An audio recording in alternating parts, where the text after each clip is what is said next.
सभापति महोदय, माननीय सभापति महोदय, मुझे आपने प्लीज बोलने का अवसर दिया। सभापति महोदय, आपका बहुत बहुत सभापति आभार, महोदय, बहुत धन्यवाद। क्या कह रहे हैं सभापति महोदय? रविंदर जी पार्टी को बोलने दो, 2 मिनट इनका समय है, उनका बोलने दो। बाद में सभापति महोदय, प्लीज मारे पहल आदरणीय कृपलानी जी बात करी कि बजट रे मीना की मिलो है। माननीय एक साहब, मिनट पाटिल मैं जी, पूरो बजट सदस्य 1 मिनट क्लोज कीजिए सब। मैं पूरो क्लोज बजट कीजिए। पूरो पढ़ कर ना आपने बता दूं। वो शिव कॉन्स्टिट्यूंसी मावा और शिव कॉन्स्टिट्यूंसी रो नाम ये पूरे बजट रे मीना के गलती रो भगवान रो कर भी लिखियो हो तो आप रे वास्ते 4 बार ये का टेबल बजा तो पर साहब ना कहते हुए बड़ो दुख हुए 2 मिनट कि ये रे मीना एक शब्द तक आपको नहीं लिखवाया। सभापति महोदय, मेरा ये कहना है कि हरीश जी चौधरी वो अभी यहाँ पर नहीं है। अभी 2 दिन पहले वो बजट पर बोल रहे थे, तो वो जब मैंने कहा कोरोना में आप 5 स्टार होटलों में थे, लोगों की सेवा नहीं कर रहे थे, तो उन्होंने एक बात बड़ी दम से कही थी कि हम पहले गरीब होंगे लेकिन आज हमारी इतनी ताकत है कि हम 5 स्टार और 7 स्टार होटलों में रुक सकते हैं, उन्होंने कहा था। लेकिन ये 5 स्टार 7 स्टार होटलों में रुकने का अधिकार भी नरेंद्र मोदी जी जो किसान सम्मान निधि प्रारंभ की, इन सबको मिला होगा। उन्होंने मुझे मैं लास्ट में मेरी समस्या मेरी जो मैं सभापति महोदय हमारे मुख्य अरे 1 मिनट पहले सभापति महोदय, मैं मेरे भजनलाल जी शर्मा को और दिया कुमारी जी को मैं धन्यवाद देता हूँ कि बजट में मुझे जो मिला और मेरी जो 5-6 मांगे खाली वो बोल के मैं अपनी बात समाप्त करती हूँ। सभापति महोदय, निम्बाड़ा मंगलवार रोड जो हमारी बहुत बड़ी समस्या है, एक वो स्वीकृत की जाए। छोटी साड़ी में एडीजे कोर्ट, निम्बाड़ा में राजकीय कन्या महाविद्यालय, सामुदायिक आपका पूरा मिलेगा। उप जिला चिकित्सालय छोटी साड़ी, राष्ट्रीय राजमार्ग मौडिया बगदरी, निम्बाड़ा क्षेत्र में निमोदा लघु सिंचाई परियोजना स्वीकृत की जाए। ये बात कह के एक बार फिर आपने मुझे बोलने का मौका दिया, बहुत बहुत धन्यवाद। और हालांकि मेरी इच्छा बहुत थी योगेश्वर जी, कोई बहुत बहुत धन्यवाद सभापति महोदय। आज मुझे बजट पे बोलने का मौका दिया आपने। मैं अपनी बात की शुरुआत मेरे क्षेत्र के एक छोटे से गांव पादरिया से करना चाहूंगा। मैं उस गांव की बात कर रहा हूं जहां का हर दूसरा सदस्य आज के समय में फ्लोराइड पानी की वजह से दिव्यांग है।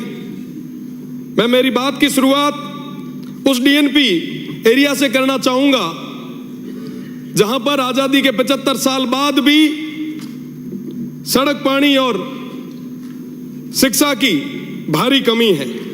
मैं मेरी बात की शुरुआत उन तमाम पशुपालकों को याद करते हुए करूंगा जिन्हें अभी तक किसी तरीके की कोई चिकित्सा सहायता नहीं मिली, पशुओं के इलाज की कोई व्यवस्था नहीं हुई।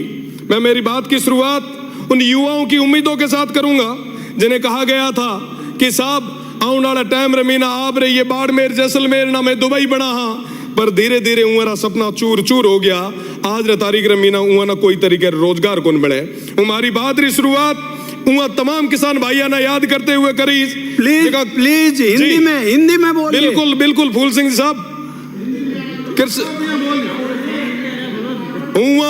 तमाम भाइया ना याद करते हुए करी जिका ना कहो तो कि साहब कृषि कनेक्शन दे। हाँ आज भी वो भाई प्लीज हिंदी में बोलिए। आज भी वो भाई आपका भाषण नोट होगा, आज भी आपका भाषण नोट होगा।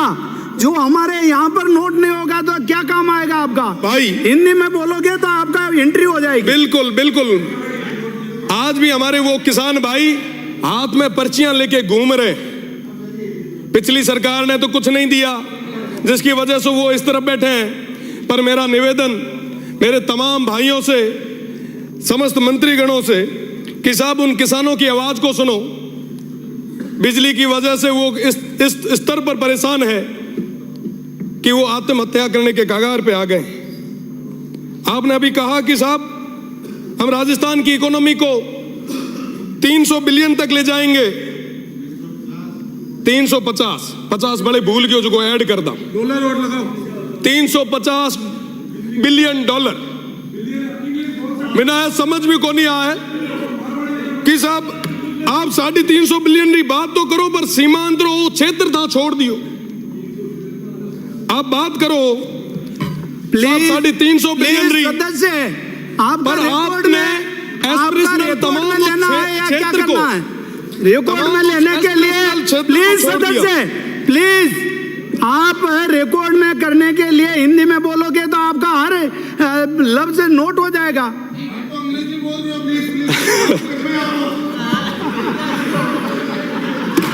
आज भी मेरा क्षेत्र इंदिरा गांधी नहर का वो एक्सटेंशन का इंतजार कर रहा है। अब मैं हिंदी में ही बात रखूंगा। माननीय,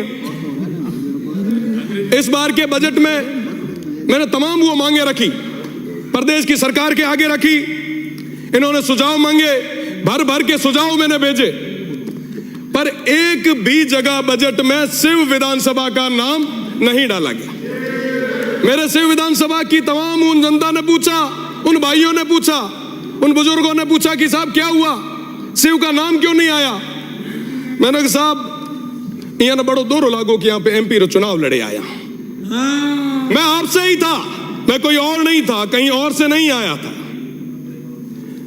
कोई अगर रीस हुआ तो मारे हम काटो, मारे हुआ लोगों कहीं कुन बिगाड़ी हुए। इस बजट में आपने सीमांत के उन लोगों को नकार के उनके साथ एक कुठाराघात किया है। हम किसके लिए मांग रहे थे साहब? उन लोगों के लिए जो आजादी के बाद तक अभी तक उन अभावों में जी रहे, पर बदले में उनको क्या मिला? मैं आप सभी से निवेदन करना चाहूंगा, प्रदेश की सरकार से निवेदन करना चाहूंगा, अभावों में जी रहे उन लोगों की ओर आप देखें। देश मजबूत तब होगा, बॉर्डर मजबूत जब होगा जब वो सीमांत के क्षेत्र के लोग वो मजबूत होंगे। उन युवाओं को रोजगार मिलेगा, उन किसान भाइयों को बिजली मिलेगी, चिकित्सा मिलेगी। पर साहब आज के समय में कोई बात करने के लिए कोई तैयार नहीं है साहब। कोई भी अगर बात है, कोई भी चीज है, आप हमसे करें। ये हो गया इनका। उन सीमांत के लोगों को किसी भी चीज की कोई सजा ना दे। खत्म हो गया। 2-4 बार आपने सीटी बजाई है। मेरा निवेदन कि SDG गोल पे काम करने का समय आया है। मैं आपसे निवेदन करना चाहूंगा कि आने वाले समय में उन सीमांत के लोगों का विशेष ध्यान रखें। साथ ही साथ शिक्षा और चिकित्सा में हालात बद से बदतर होते जा रहे हैं। सारी सीटें खाली पड़ी है। पानी की कमी इस स्तर पे है कि जो नर्मदा स्कीम 2017 में पूरी होनी थी वो अभी तक पेंडिंग चल रही है। जल जीवन मिशन की अगर मैं बात करूं तो जल जीवन मिशन अभी तक धरातल तक पहुंच ही नहीं पाया है। काम आधा अधूरा है, कोई मॉनिटरिंग किसी स्तर की नहीं है। भ्रष्टाचार की अगर मैं बात करूं तो गडरा ब्लॉक की अगर मैं बात करूं, सिर्फ एक गडरा ब्लॉक जो सीमांत का आखिरी ब्लॉक है, वहां पे डिस्कॉम में INJN से लेके नीचे स्टोर कीपर तक सब भ्रष्टाचार में लिप्त है। कोई सुनने वाला नहीं है। किसान आज खून के आंसू रो रहा है। मेरा निवेदन है कि उस गडरा ब्लॉक में जो कहीं ना कहीं सीमांत क्षेत्र पे है, वहां पे एक बस स्टैंड की जरूरत थी। मैंने कई बार आपकी सरकार से निवेदन किया कि वो देश का आखिरी बस स्टैंड है, आप बनवाएं। छोटी छोटी चीजें हमारे वो जो लोग हैं वो मांग रहे थे, पर आप वर्तमान के इस बजट में दे नहीं पाए। मुझे लगता है साहब कि ये हमारे लिए निराशाजनक बजट रहा।